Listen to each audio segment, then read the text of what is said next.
Greetings, kindred. Welcome to episode 12 of the Rooted Reading Series. I am so excited to be doing this reading, and actually, I just want to say selfishly, I needed to do this reading. I needed to be able to express in a way that I love, by way of spoken word, by way of turning to literature as a sense of guidance, as a sense of wisdom, particularly in today's time. It is a form of solace.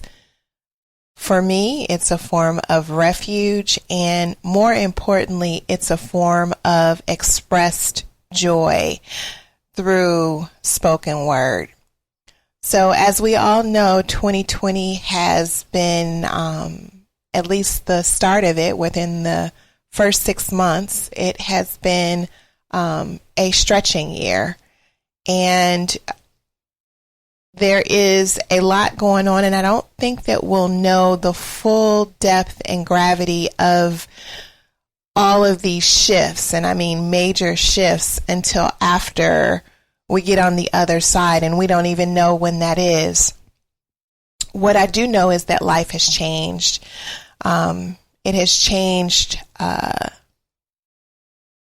drastically, if you will, from a global standpoint, COVID-19 and its impact, and then the manifestation of, or the continued manifestation of racism, and how it continues to play out in our global world since the beginning, I would say. Some people attribute it to 1619 and to recent days, but a continual sacrifice, ultimately, of life.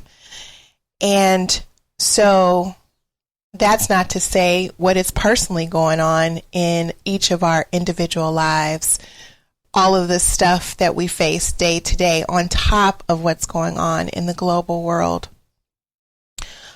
But what I do know is that even in the midst of all of what's going on, there is hope, and we may not be able to see it or touch it or taste it at this particular time, but there's hope, and particularly for Black people. We are a people that have such a richness and a fortitude to be able to continue to rise. I think of Audra Day's song, Rise Up, and we continue to do that, and we have. And while we are at this pivotal moment in time, and we each have our role, we each have a responsibility to answer the call of making this time count.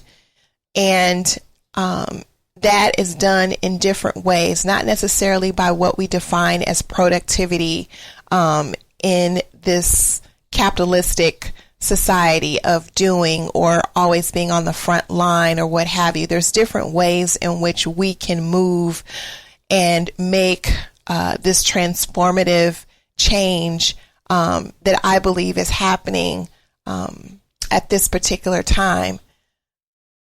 But at the center of it, what I do know is that there is hope, there is joy, there's a sense of imagination that comes out of this. There's a sense of innovation, there's a sense of newness, and it's very, very raw, because I do believe that we are grieving, we are feeling so many different emotions, particularly within the Black community.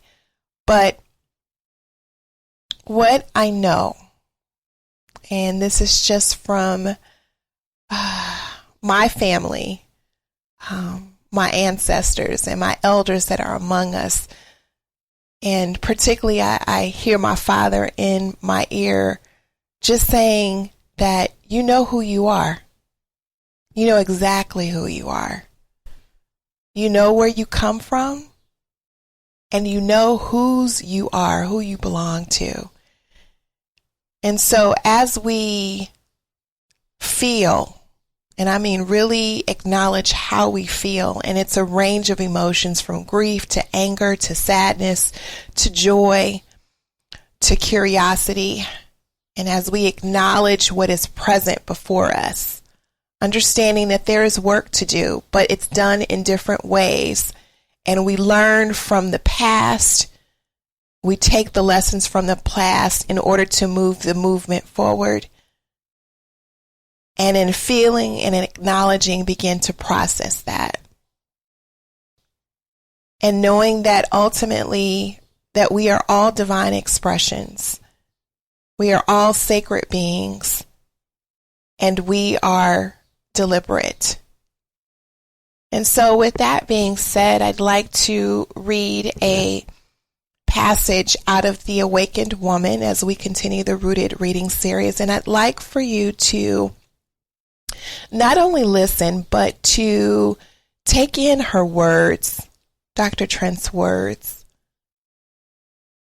in terms of what it is to be deliberate. And while she speaks to those that identify as women, I think it's bigger than that. It's the divine feminine, and we all have a masculine and feminine side. So how you identify is not as important as this idea of our softer selves, and being able to embrace that and being able to walk in the fullness of that and to own that. And I think that in understanding our softer selves, we really truly can begin to see ourselves, to begin to heal. And in doing that, then we can begin to really, really get to the work of what it is that we need to in this particular time. At the heart of it, it's about stillness and it's about rest. And in doing that, you get perspective, and there's healing in perspective, and then there's clarity in terms of purpose. And in knowing your purpose, there's a deeper resolve. So I appreciate you. And my hope and my prayer is that we make this time count for all that have ultimately sacrificed in their life, and that we truly, truly, truly move in such a way that we are making a better world for our children. So with that being said, let's read. Chapter 5, Validate Your Body's Knowing, Harnessing Your Sensuality. I am deliberate. I often find that my favorite moment in books, poems, and the stories women tell me is that point when a woman stops asking for permission and gets in touch with her power in the world, when she realizes the strength of her own shape and feels herself tangibly in her environment, when she lets go of shame and fear and awakens her sensual physical being, when Cheryl Strayed reflects in her memoir, Wild, of all the things I've been skeptical about, I didn't feel skeptical about this.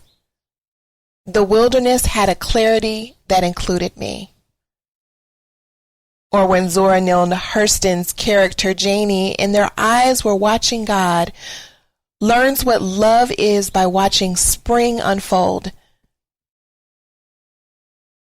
She saw a dust-bearing bee sink into the sanctum of a bloom.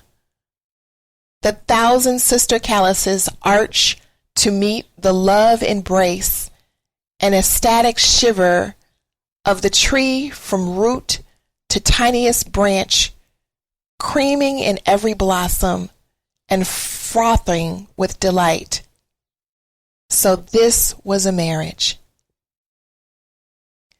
My body sways and sings in admiration and recognition of these moments. I feel a giant yes ringing in me like a gong. This is the moment when a woman stops asking for permission and starts charting her own course. Why? Because she feels herself connected to something greater than herself. And she also feels that greatness dwelling within her very being. Give your body freedom to let loose, be true, embracing all its softness, curves, and pulsating energy. Let your body express its desires, hopes, and dreams to and through you. Let your feet, legs, hips, stomach, hands, arms, and neck do the talking. Feel in the sacred body of the wild forest, the crisp, clean air, the strong, sturdy trunks and branches, the soft, wispy, unkept undergrowth, the contours of your own sacred body. Taste the syrupy, sweet nectar of the world, just as the bees and the birds do. These fleshy pleasures include you. Go on this non-linear, daring journey toward your sacred purpose with all parts of you, body, mind, and soul. It is so hard to do, I know. There are many forces discouraging us from loving and trusting our bodies. Many voices drowning out the sound of our body's expression. This is why my body and soul thrill at every moment when authors like Cheryl Strayed or Zora Neale Hurston refuse that shame and voice the freedom to love oneself. Because in spite of how difficult it is to do, we have the opportunity to do it anyway, in every moment of every day. You only have to let the soft animal of your body love what it loves, writes poet Mary Oliver. I'm here to tell you that you are enough. I'm here to tell you that you are, in fact, abundant. You will come to know and believe this if only you are brave enough to awaken your sensual body.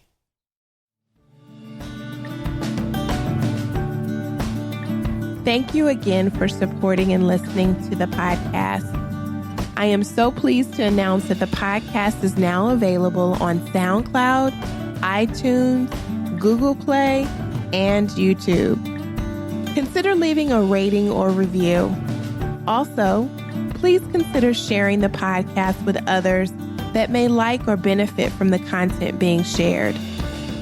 Both would be appreciated and help in growing the podcast.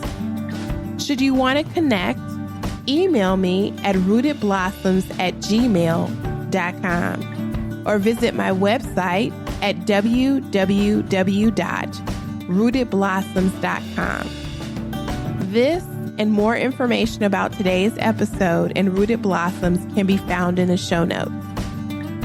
This podcast could not happen without you, the listeners, as well as the work and support of Gwendolyn Wren, cover design, James Derrick, audio content editing, Donald Goines and Nicholas Graham, sound.